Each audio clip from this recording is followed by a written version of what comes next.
لبيك اللهم لبيك لبيك لا شريك لك لبيك إن الحمد والنعمة لك والملك لا شريك لك لبيك اللهم لبيك لبيك لا شريك لك لبيك إن الحمد والنعمة لك والملك لا شريك لك لبيك اللهم لبيك لبيك لا شريك لك لبيك لبيك إن الحمد والنعمة لك والملك لا شريك لك لبيك اللهم لبيك لبيك لا شريك لك لبيك إن الحمد والنعمة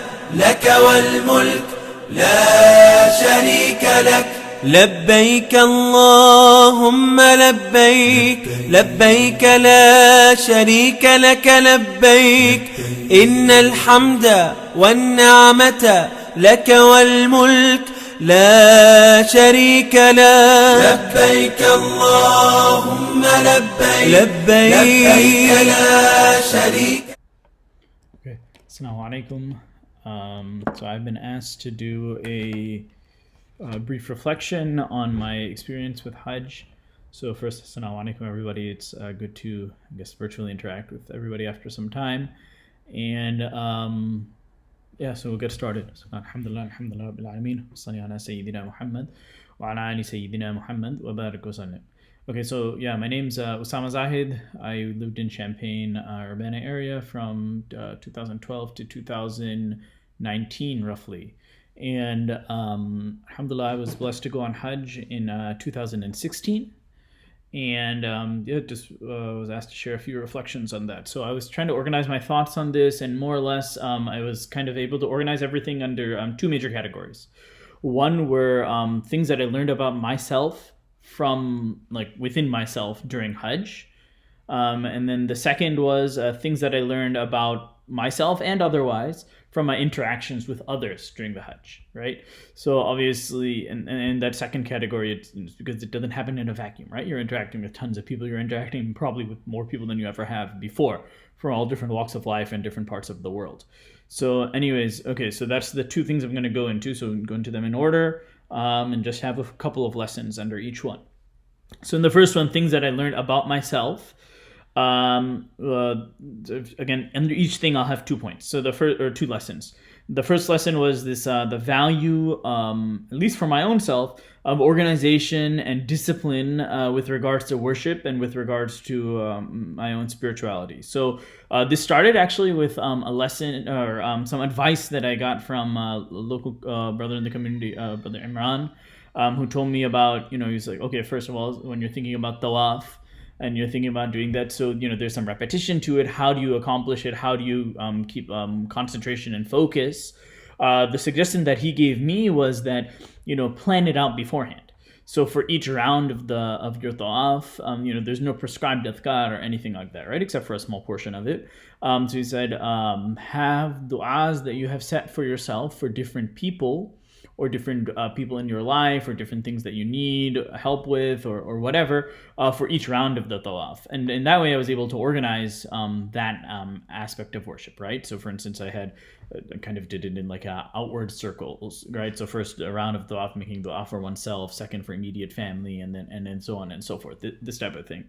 And I found a lot of value in that. And that helped me, alhamdulillah, I'd gone for Umrah before, and I don't know, I can't say I did not get anything out of the tawafs before, for instance, but it helped me approach it. It helped me, I think, get more out of it, squeeze more out of it, gain more value out of that limited time. And then another thing, again, getting back to that idea of organization and discipline, it's probably more mundane, but for instance, the little story was that, when we first arrived in Medina, they set you up in the hotel and then say, okay, you're going to get your food at this buffet and all of that.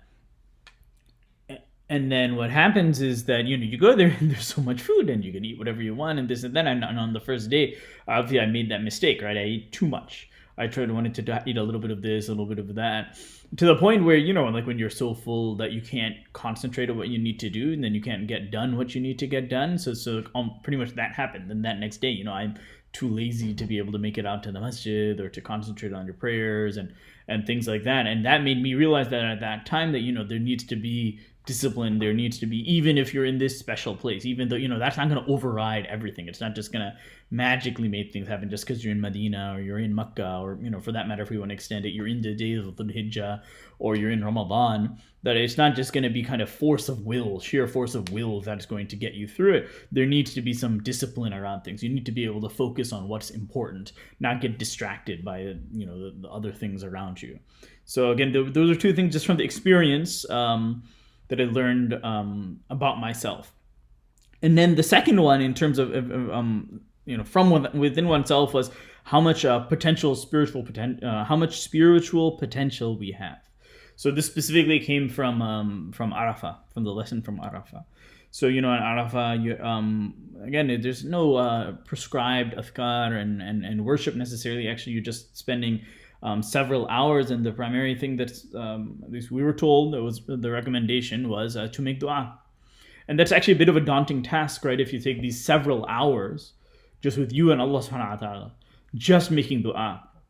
And to be honest, it wasn't something that I thought I was capable of, right? Like, you've tried that before. I've tried that before, to just sit after the salah and make dua, or just reflect, make dhikr. Like, you kind of top out, right? It only goes for a certain period of time.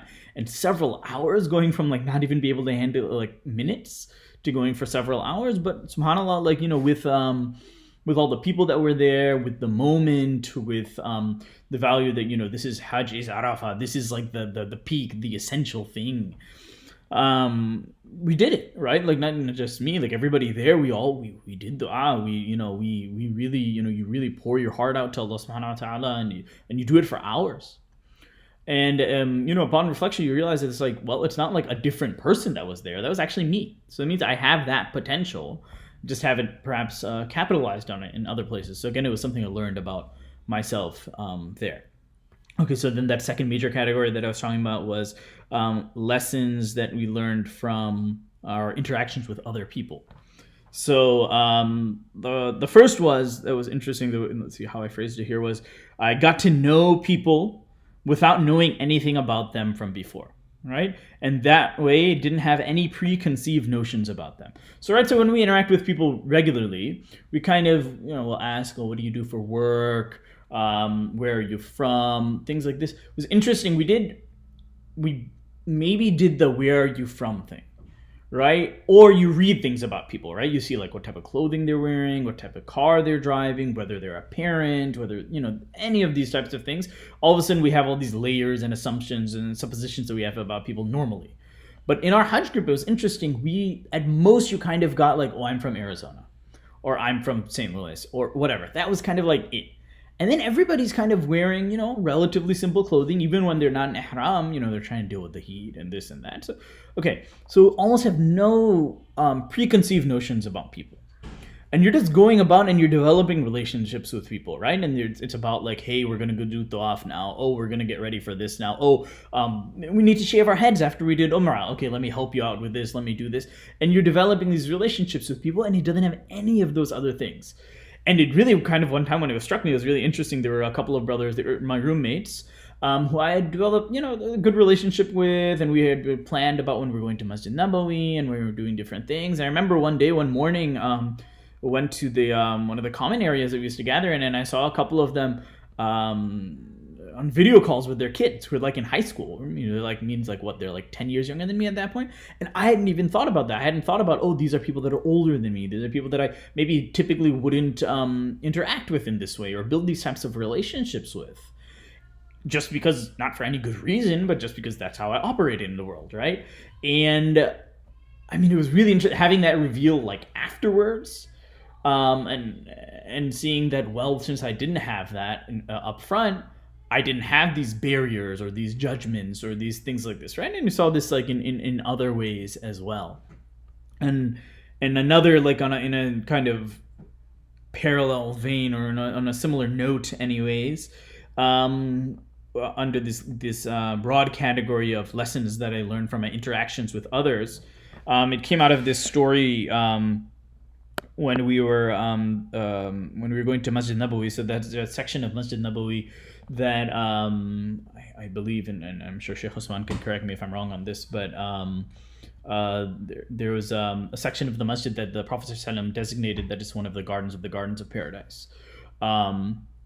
And people were, we were all kind of gathering there. So, it's that part that at least previously was marked off by different colored carpet and all of that. So, people try to go there and pray some nawafil there. And there's a rush, it's limited, so on and so forth. Anyways, we're there, we're in line, and remember, you're kind of in this crowd. You're literally like, forget 6 feet, you don't have like 6 inches from you and the next person. You're really like pushed up against each other, and you're kind of going there. And I remember I'm in this line, I'm in this group, and in front of me there's a couple of I believe I'm blanking. They were Dagestani or Bosnian. It was these giant brothers, right? And we had, I'm a small person, right, comparatively, and we're going along in the line, and we're talking, and they're like, "Oh, what's your name? Where are you from?" So on and so forth. And we finally get to that area where we're supposed to be doing the nawafil. And how are you going to do it? Where's this room? You can't even, And then these brothers just turn around. They're like, "Okay, Usama, you pray here now. We're gonna make space for you." And they make this like wall. And they like push, and I've just met these people. We've just talked and changed names, and subhanAllah, like you just had that feeling of like natural brotherhood and natural connection. And what was our only connection? That we were Muslims. We were Muslim brothers. And that, I know it's not perfect. I know it's a little bit, just a little snippet from something, but just getting that feeling again from the interactions with people, from people that the only thing you know is that you kind of have this common purpose that you're there for, this common thing that's pushing you through life. And it was just kind of like an amazing moment there. And again, that lesson there, that getting that natural brotherhood, realizing that there are people throughout the world, even when we feel kind of like isolated or separated or not, there are people who are, to be honest, they're looking out for you. They're going to make dua for you. They're going to be there for you. So that was that second thing. So just to kind of wrap things up and bring that summary again, is that there were two major categories that I reflected on from the Hajj lessons.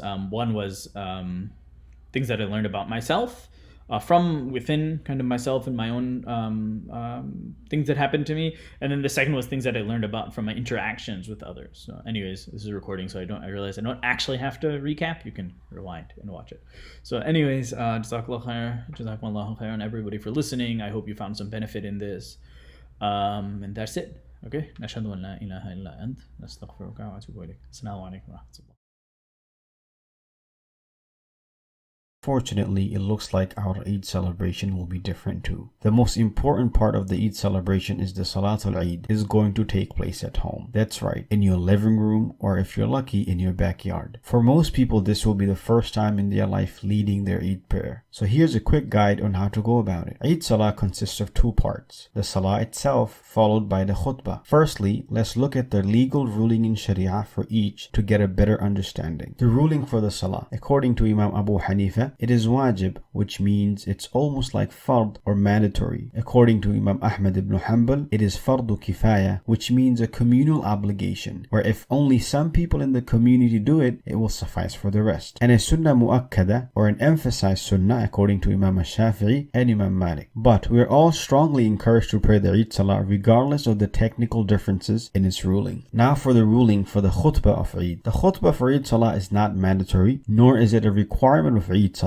Thus, it is not required to give khutbah in every home. Anas radiallahu anhu, when he missed the Eid prayer, he prayed the Salah at home, but didn't ask his companions to give the khutbah. So the best thing to do is find the time your local masjid will stream the khutbah live, or any masjid in your time zone, and pray before that khutbah by 5 to 10 minutes, so that you can listen to the khutbah after your prayer at home for a general reminder. Now let's talk about the Salah itself. So even in regular circumstances, if someone misses Eid Salah in the masjid, it's okay to pray at home. Anas ibn Malik radiallahu anhu, as previously mentioned, once missed the Eid prayer in Basra, so he gathered his family and had one of his household lead them in 2 rak'ah. Hamad ibn Abi Sulaiman, the famous scholar of Kufa and teacher of Imam Abu Hanifa, said, pray as they prayed and do the takbirat as they did. Now that the ruling is clear, let's clarify the method of the Salah itself. According According to Imam Abu Hanifa, one is to pray with 6 extra takbirat. The first takbir is to commence the salah, known as takbiratul ihram, followed by 3 extra takbirat, dropping one's hands in each one and tying them after the third. Then the prayer will proceed as usual with Surah Al-Fatiha, then preferably with Surah Qaf, chapter 50, or Surah Al-A'la, chapter 87. Then the prayer will proceed as normal until the end of the recitation in the second rak'ah, where preferably Surah Al-Qamar, chapter 57, or Surah Al-Ghashiyah, chapter 88 should be read if possible. Then 3 extra takbirat will be recited, dropping hands in each and then going to ruku' in the 4th takbir. Then salah will continue as usual. According to Imam Ahmad ibn Hanbal, there will be 7 takbirat in the beginning of the first rak'ah, then salah will continue as usual with Surah Al-Fatiha and onwards. Then in the second rak'ah, there will be 6 takbirat, then salah will continue as usual with Surah Al-Fatiha and onwards. According to Imam Shafi'i, there will be 8 in the beginning of the first rak'ah before Surah Al-Fatiha. Then salah will continue as usual. After the salah, tune in for a live khutbah and enjoy the rest of your Eid with friends and family.